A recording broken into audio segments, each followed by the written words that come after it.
So hanggang dito na lang mga kagala. Yun, salamat sa Lord kasi meron na tayong bike. Yun, salamat din kay Mrs. na pinayagan akong bumili. Yun, salamat sa aking supportive na Mrs. Kay kagalang Joan.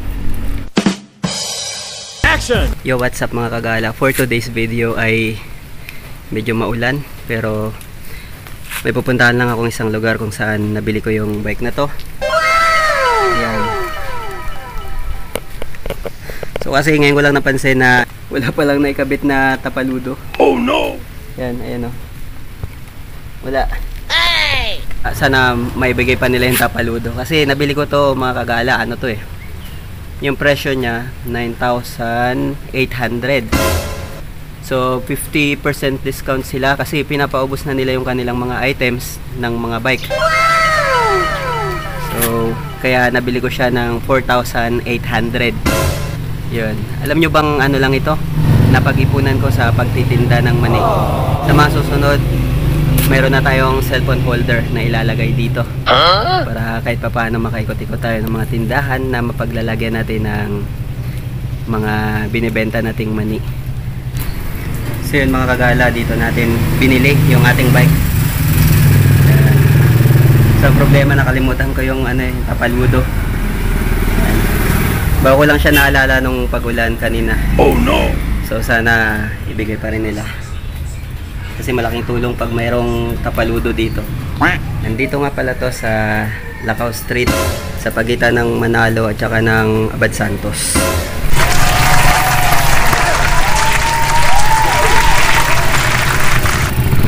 Ginagawa mo! So yun mga kagala, sad to say, wala pala tong libreng tapaludo. Sabi ni kuya, medyo mura na rin daw naman, kaya hindi na rin daw talo. So ibig sabihin, bibili na lang tayo ng tapaludo para sa ating bike. Ayan, kasi mahalaga rin yon.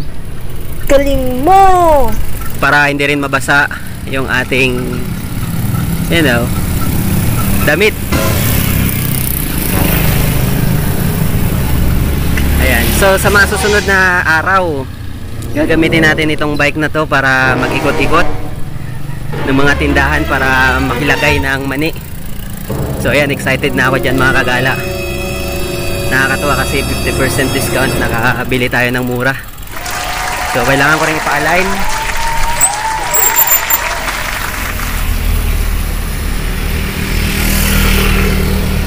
Ayan, kailangan pa natin ng helmet.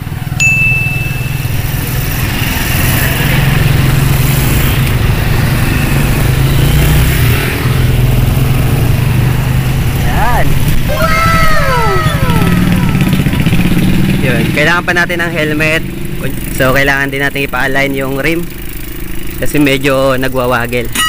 So hanggang dito na lang mga kagala. Yun, salamat sa Lord kasi meron na tayong bike. Yun, salamat din kay Mrs. na pinayagan akong bumili.